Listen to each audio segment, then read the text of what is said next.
Kaya paminsan-minsan dapat sinasagot 'tong mga tukmol na 'to, eh.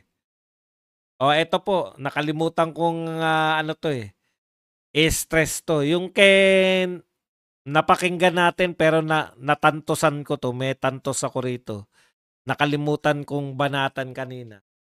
Tungkol po dun sa kay Leni Robredo na ginagawang issue na kung bakit hindi nakipagkita.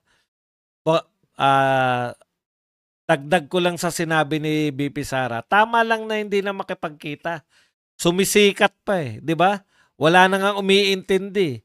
Eh, 'pag nakipagkita si VP Sara, may chance pa sila na pag-usapan, eh. Kita niyo ngayon, hindi nagpakita si VP Sara, hindi na napag-uusapan si Leni, 'di ba? Gano'n lang 'yun, eh. Siguro nahalata ni VP Sara, nagagamit pa ako nito para sumikat. Eh, dinalaw na nga, putya parang, baliktad pa, eh, 'no? Parang si VP Sara pa yung ano, eh, si VP Sara pa yung nangangailangan kay Leni Robredo, eh.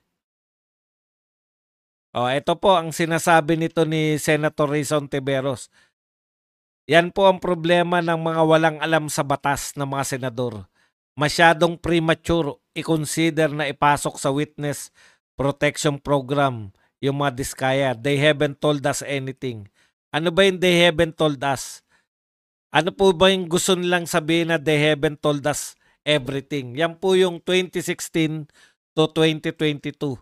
Pabalik-balik lang po ang media, yung mga kakampi ni Marcos, mga senador, mga congressman. Ano raw nangyari noong 2016 to 2022? Talaga media? Ha? May corruption ba nun? Bakit ini-issue nyo yan? Kayo pa? Yung pagtulog nga ni Tatay Digong, hindi nyo pinapalampas, eh. Yan pang may makita kayong ghost project, palalampasin nyo. Mga tokmol. Yan lagi katwiran nila. Bakit yung Diskaya hindi binabanggit yung 2016 to 2022? Ako nasasagot. Kasi corruption ang pinag-uusapan, eh. Kasi ang pinag-uusapan, yung mga nanghinging congressman. O ano, actually, sinagot na nila yan, eh. Sinagot na ng mga Diskaya yan, eh. May nanghihingi sa kanila pero dahil pinapadyaryo nila, o 'di ba tinanong pa nga, may dyaryo ba talaga? Ilang dyaryo? Naku, marami po, sangkatutak. Mahigit 100 yata yung sinabing pinadyaryo niya, eh. Ibig sabihin, ngayon makakapalang hiya ng mga congressman na nanghihingi. Dati, nadadaan pa sa padyaryo. Ngayon po, lahat na ng tao sinisigaw na. Si Saldico tsaka si Martin, wala pa rin. Si Martin pa nga nagsasabi na, hindi ako magdedemanda. Hindi raw siya magdedemanda ng mga naninira sa kanya. Palabas niya lang talaga rin. Palabas niya rin lang, ano sabi ni Pipi Sara, alam niya naman yung corruption, matagal na. Bata nga maliit, sabi ni Pipi Sara, alam yung na may corruption, eh. Palabas niya lang yan, madam. Huwag kayong masyadong magpapaniwala dyan. 'Di ba? Nalaman mo na ba't hindi mo patanggalin yung speaker. Nalaman mo na bakit wala kang pakulong. Pagtatayo pa ng commission, pan-delay lang yan, eh. Delaying tactics lang yan, eh. Para habang mainit pa, eh, wag nang masabay. Pero yun nyo, o di kung inaksyon niya kagad yung mga yan, di wala sanang mga rallying nagaganap na malalaki. Ngayon wala na si Tambi, dapat ang isigaw sa September 21 ay resign BBM naman. Okay.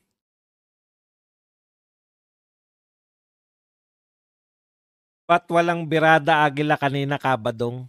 Nagpaalam po kasi siyempre alam niyo naman yung mga vlogger po ng birada, mahilig po kami pare-pareho sa rally. Eh busy na nagpaalam po kami na ngayong week lang. Next week po meron na. Kasi nga gustong lumahok sa rally. Ako rin gustong-gusto ko rin lumahok. Kaya lang pag umulan na malakas kanina. Eh babiyahe lang po ako. Ang dami mong bit-bit. Mahirap po, manggagaling pa ako sa kung saan. Chang Kabuto, thank you very much sa 50 pesos. Sana next si BBM Bangag resign. Ano po to ha?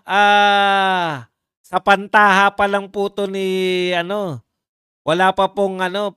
Ngayon ko lang nga nakita yung kay Igan eh. Kasi ang bala ko lang kung anong paninira ni Igan eh. Ha? Mahihinuan nyo kasi kung sino yung sinisiraan ni Igan, yun yung sisiraan ng mga loyalista at ng lahat ng media. Hindi pa po ano yan ha, hindi pa po kumpirmado. Hula lang po yan ni Igan na mapapalitan na si Martin.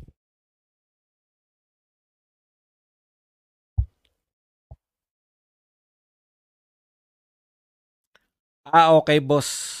Mahilig ka pala sa kape, Buds. Ako din, brood.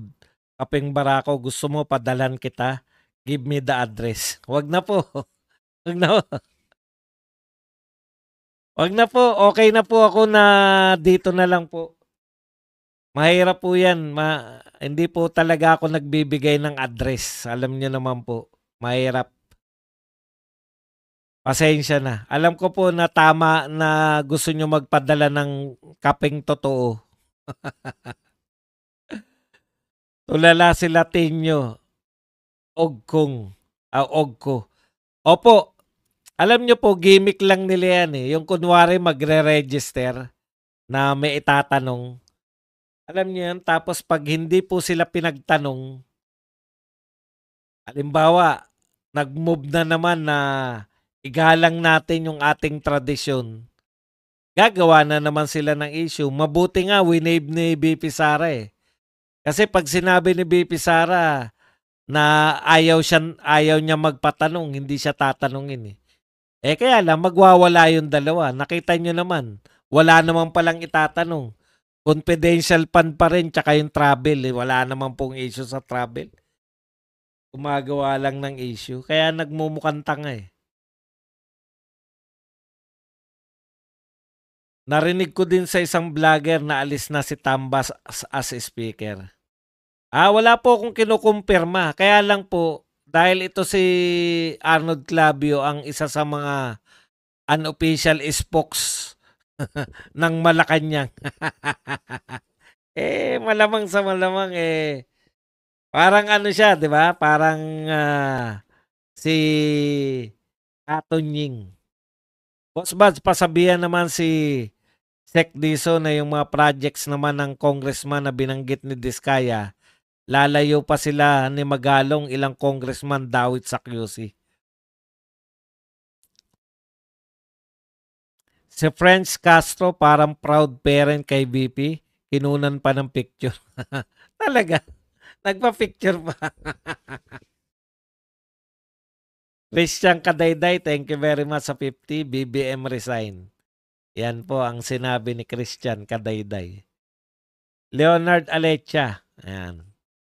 Wawon Pulaw, unofficial spokes but official puppet. Sir Buds, confirm alis na talaga si Tamba. Lahat ng gamit ni Tambaluslos inilalabas na. Kita po sa Once New po ang nagbalita. Yan ding One News na yan ang, ang nagbalita na may kudita, di ba? Diyan ako hanga kay Rene Luis ko. Matapang palaban at matigas ang dibdib. Kahit alam niya na wala siyang pag-asang manalo, para siyang daga na na-corner. Mukhang sasama ang INC, nagpahiwatig na sila kanina. Pupunta daw si Jen at Nelson. Saan po? Sabihin nyo ako sa pupunta. Sa rally ba? Rally? Kung malays si Tamba, sino ang papalit? Yan. Kasi talagang no? Talagang binato na sila na kamatis eh. Saka ako po, mahilig ako ng rally. Pero hindi ko po kaya yung ma-straightan na araw-araw, yung mga kagaya ng mga vlogger. Alam po ng mga vlogger yan eh. Kunwari 1 linggo straight yung rally, 2 araw lang ako ron.